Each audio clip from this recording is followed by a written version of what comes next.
And welcome everyone to this week's episode of Craze's Corner. We got the crew back together, Jeff and Will from media. How are we doing tonight, guys? Doing good, man. Doing good. Glad to be back. Good to see you guys, man. And, ready to talk some football. It's been absolutely lots of basketball going on. Right. We're not going to talk about the Lake Show? Come on. Will is acting like we didn't just spend the past 20 minutes talking about that might have been the best sports trade story in the last 5 to 10 years. Yeah, Nobody saw it coming. It just happened. Don't tell anybody we're working on this. Don't go try and see what else you can get. We can get to a deal here, just the two of us. We'll tell nobody, and we'll just surprise everyone. That was something. The NFL trade deadline definitely cannot live up to what we have from this year's NBA trade deadline. No. But we got two really a fantasy trade, if you think about it. That was a fantasy trade. That was a fantasy trade, yes. Yeah, exactly. That's something that we would pull off in our Dynasty league. Like, yeah, let's trade. I'm trying to win now. Trying to keep for your future. So we got two shows we're recording for you guys tonight. First show is guys that we're worried about losing their Dynasty value over the course of the offseason heading into next season. So maybe you want to try and get rid of these guys while their name is still there, where you can still get some value for them and capitalize. And then we're going to have another show, which will be the next one we're recording. And that one's going to be guys that we think are going to gain value. So maybe you get them now before it's too late. We're going to start off with some guys that you maybe want to move away from, guys who think their value could go down and you may be able to capitalize. And I'm going to start with the running back position in Bucky Irving. He was phenomenal as a rookie. But looking at what Tampa Bay has, they're going to have a new offensive coordinator. And my issue is with this draft class that has great running backs, as well as free agency, there'll be some guys where the Bucs can bring in. I think they're going to have better competition for Bucky Irving than Rachaad White next year. Rachaad White's been so inefficient running the ball. I think they're going to bring someone in who can be a better running back. And is that to say that Bucky Irving is going to get phased out of the offense? No. But I think right now a lot of people in Dynasty view Bucky Irving as a running back one because he was pretty much their only good running back last year. Rachaad White's great when he catches the ball. But when you're looking at Bucky Irving, I just think you're going to see a guy who doesn't get the volume that you're looking for if they bring in another running back. So I'd be looking to move him if you can.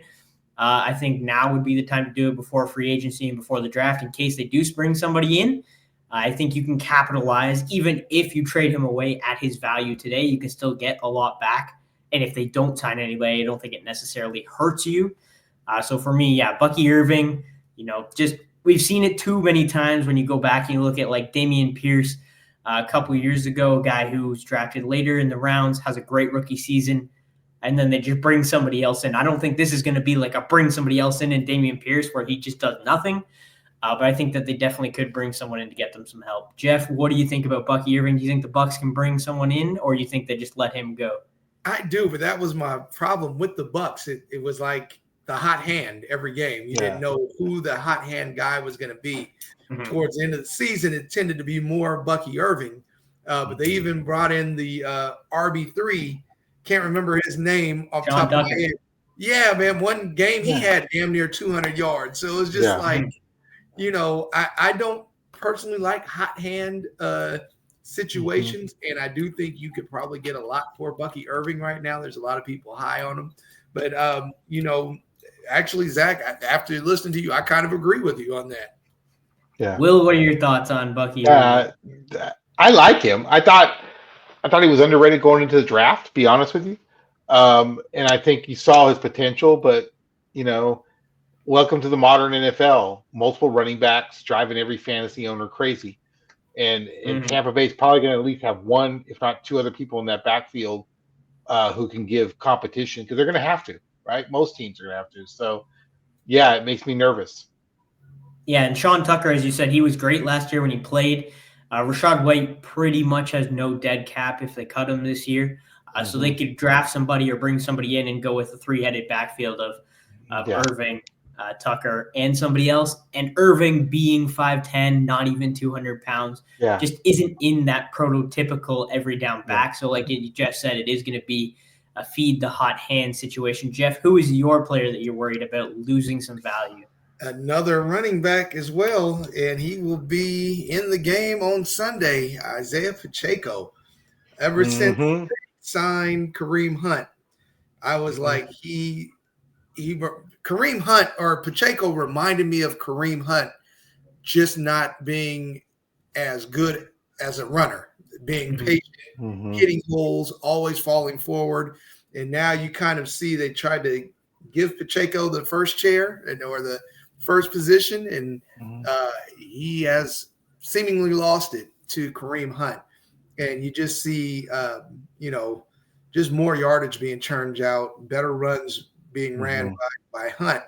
So with Hunt possibly re-signing or Reed and those guys finding the next Kareem Hunt in the draft, third round, fourth round, I just think Pacheco is kind of just the, he's no longer the flavor of the month. I think they realize they need somebody else to run the ball effectively. Yeah, Pacheco started off the season against Baltimore with 80% of the snaps, pre-injury, obviously. Then they brought in Kareem Hunt, and Kareem Hunt's been back now for a few weeks. Or not Kareem Hunt. Isaiah Pacheco's been back now for a few weeks. He returned in week 13, and his highest snap percentage was week 14, 46%. In the playoffs, it's been 29, 31% of the snaps. So they've clearly started to fade toward Kareem Hunt, and in the Andy Reid system, I fully expect them to either draft a running back, re-sign Kareem Hunt, or do both. I wouldn't be surprised if they did both. There you go. So I definitely am out on Pacheco. If you can find someone that believes in the talent, you can sell the whole he's just coming off the injury, so he'll be back next year to somebody. I would definitely do that. Will, you agree? Completely agree. Yeah. And then Will's player here, we talked about the NBA trades a little bit. We've had a couple NFL trade teams. And that's why he's on the list. Yeah. Teams were like, okay, we're going to be looking to move you. So who is your player that's going to end up on a new team next season? It's Cooper Kupp, and it scares the hell out of me. If you own him, you have to be nervous. And it's not just that they're trading him. We're not even at the Super Bowl yet, and the Rams have already pretty much let the world know we're trading him. Right, that's not a good sign. You're leaving. It wasn't even him. It wasn't even him. Right. He was like, I want to leave. They're like, we're moving you. We're done. So I'm thinking like it could go either really good or it could go really bad. Yep. Kansas City, really good. Tennessee, really bad. You just don't know. Pittsburgh, you get a little nervous. I don't see a spot better than LA for him. Right. If he was to either stay with the Rams or go to the Chargers, I think those would be his two best options. If he goes to Kansas City, he's going to be competing with Rice, Worthy, and for all intents and purposes, they'll probably bring back Hopkins. Yeah. I think it's definitely nervous. I think he could maybe stay around where he is fantasy-wise, or I think he could definitely, if he goes to the Titans, where wide receivers go to die, that would be that would be bad.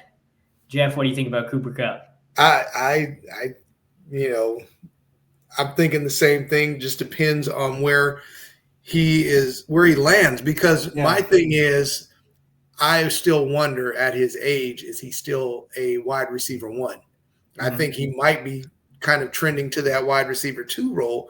And then another area I was looking at, he can end up with Zach Taylor over in Cincinnati.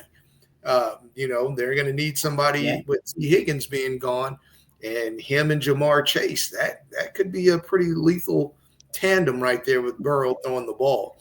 But things like that make sense never seem to actually happen. I was going to say, if the Bengals don't pay T. Higgins $20+ million a year, I'm not sure they're trading for Cooper Kupp at $20 million a year. That is true. That is true. So if he went to Cincinnati, that'd be great for his fantasy value. Like the Bears would make me feel like, that could be a fit depending on some stuff. The Packers Dallas. Dallas. I could see Dallas making a play. But then even then, you're like, is his value better in Dallas than it was in LA? And I would argue it's not. Yeah. Unless Stafford's coming with him and Dak's going to LA. Yeah. And if you bring the Rams coaching staff to LA, I don't think it's Stafford. I think that's what I was saying. It's got to be. He's got to follow someone that is a McVay disciple or something like that, where he falls into that same sort of offensive scheme. That's the only thing. To me, it's going to be. I'm wondering if he's going to be as successul if he goes to any other offense. So, yeah, definitely be hard. And look, and I'll put this out there too. This hurts the Rams wide receiver core too, because almost like the Rams are going to have to draft a wide receiver, or they're going to have to go get T. Higgins or somebody in. Well, like. So foreshadowing. If you tune in to the next episode, we might have a guy. We might have a guy who we're going to talk about who may gain some dynasty value. So we're going to stop this show here. Go check over to the next show if you haven't seen it already. We got one guy on there who is on the Rams who maybe gained some value this offseason because of the departure of Cooper Kupp. So go check that one out if you haven't already. Thanks, Jeff and Will, for joining. Thank you. Like I said, go check out the next one.